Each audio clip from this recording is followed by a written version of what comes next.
जय श्री राम। श्री राम चैनल के दर्शकों को मेरा बार बार नमन। मेरे मित्रों, मैं आशा कर रहा हूँ आप लोग मुझे देख रहे हो, लाइक कर रहे हो, सब्सक्राइब कर रहे हो और मेरी वाणी को जन जन तक पहुँचा रहे हो। मेरे मित्रों, कल हमसे भी और हमारे एडिटर से भूल हो गई थी, तो एक कारण का अर्थ मैंने कल ही जोड़ दिया था, जबकि दोहा उसमें नहीं कहा था, एडिट नहीं कर पाया। उसके लिए क्षमा चाहता हूँ। असमन सब कहत, असमन समझ कहत जान की, खल सुध नहीं रघुबीर बान की। मैंने इसकी गाथा कल शूटिंग हुआ था, लेकिन वो पार्ट आज में जोड़ना था तो कल में ही जुड़ गया था, उसके लिए क्षमा चाहता हूँ। तो आगे गाथा जोड़ रहा हूँ। तृण धरि ओट कहत बैदेही, सुमिर अवधिपत परम सनेही। तृण का ओट यानी घास का तिनके का ओट रख करके मैंने बताया था कई फार्मूले कि जैसे सद नारी जो पतिव्रता स्त्रियां होती है किसी पर पुरुष से पर्दे का ओट, घूंघट का ओट ले लेती हैं या दीवार के पीछे खड़ी होकर के पराये पुरुष से बात करती है, उसका मैंने कई अर्थ बताया था। तो उसी तरह सीता ने निर्भय रूप से उनको जो है लताड़ा रावण को पहला मतलब कि शब्दों का प्रहार किया। तब दूसरा प्रहार कर रहे हैं। सुन दस मुख दोत प्रकाशा, कबहू किलनी करें विकासा। अय दुष्ट रावण, तू जितना अपना प्रताप बखान कर रहा है, मुझे माया दिखा रहा है, तो मुझे एक साधारण नारी समझता है क्या? साधारण नारियां जो है दूसरे पुरुषों के प्रलोभन में फंस करके अपना सर्वस्व लुटा देती हैं। मैं श्री राम की पत्नी हूँ, राजा दशरथ की पुत्र बधी हूँ और जनक दुलारी नंदिनी हूँ।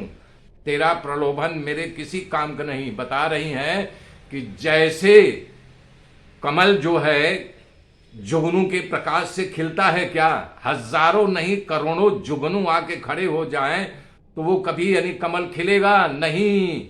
जब बता रहे हैं सूर्य रूपी श्री रामचंद्र जी आएंगे तभी मेरे नेत्र खुलेंगे। जैसे सूर्य के प्रकाश से कमल खिलता है, उसी तरह से मेरे नेत्र जो बंद रहे राम के लिए बंद है, उनके वियोग में बंद है।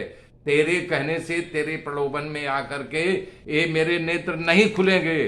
तब रावण और तिल मिला गया कि अरे हमको जो है ये जुगनू बता रही है, हमारा इतना प्रताप, हमारा इतना वैभव, और लंका सोने की लंका में मैं रहता हूं तो हमको जो है जुगनू के समान बोल रही है।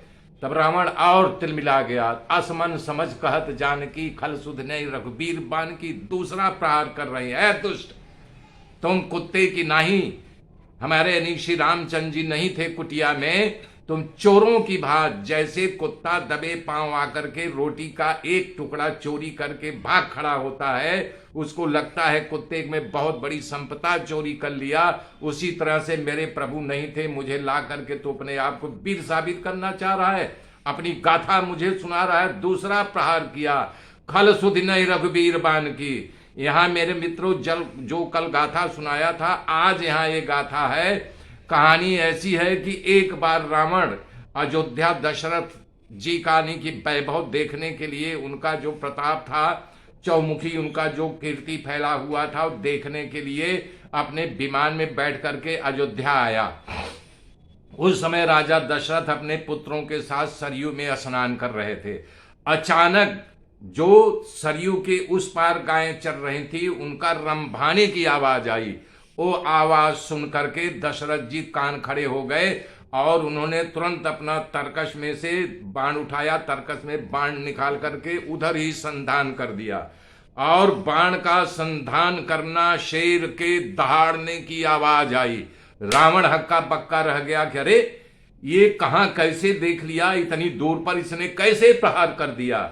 तब वही कह रही हैं कि खल सुध न्याय रघुबीर बान की। तो रावण देखने के लिए गया वहां, तो देखा गायें चर रही है और शेर मरा हुआ है। तब उसके प्रताप का ख्याल आ गया, करे बाप रे बाप, राजा दशरथ तभी प्रतापी है, उसका यश गाथा चारों दिशाओं में फैली हुई है। तब उसको फिर भी संतोष नहीं आया, तो रनिवास में आया और महल को उसने झचकोर दिया।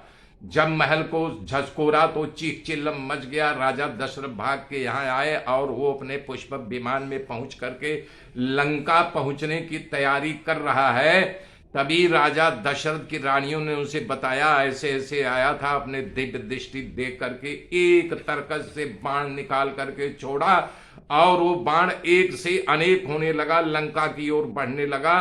द्रौपदी सती थी, वो माफ करना, मंदोदरी सती थी, उसने देख लिया कि जो है कि दशरथ नंदन बाण छोड़े हुए हैं और लंका की ओर बढ़ा चला आ रहा है। तब उसने रावण से कहा कि अभी तुम्हारा और लंका का पूरा विनाश हो जाएगा। बोले क्यों? बोले तुम जो कांड करके आए हो, तुम्हारी मौत बन करके बाणों का समूह आ रहा, तुम्हें तो मारेगा ही, पूरी लंका को जला देगा। बोले तब? बोला अतिशीघ्र जो है स्त्रियों के वेश में आ जाओ, हम लोग आगे हो जाते हैं, तभी तुम्हारा और लंका का प्राण बचेगा। हाँ, तब वो जो स्त्री बेस में होता है, मंदोदरी आदि रानियां सब आगे खड़ी होती हैं, हाथ जोड़ती हैं, वो बाण धीरे धीरे कम हो जाता है और वो वापिस मुड़ जाता है। तो वही सीता जी याद दिला रही हैं, अरे खल सुध नहीं रघुवीर बाण की। तब रावण फिर लज्जित हुआ और फिर तीसरा प्रहार कर रही हैं, सठ सूने हरि आने मोही, अधम लज्ज लाज नहीं तो ये दुष्ट। मेरे श्री राम जब नहीं थे तब तुम आकर के मेरा हरण कर ले आया, अपना प्रताप बता रहा है। दुष्ट, तुम्हें जो है अधम हो, अपने परुष का बखान कर रहा, अपनी गाथा मुझे सुना रहा है, तुमको जरा सा शर्म नहीं है। सीता माता के शब्दों के बाण को जब मारा तो रावण और तिलमिला गया, क्योंकि माता ने रावण को जुगनू कहा था और राम को सूर्य कहा था, और रावण जो है भयानक गुस्से में आ गया।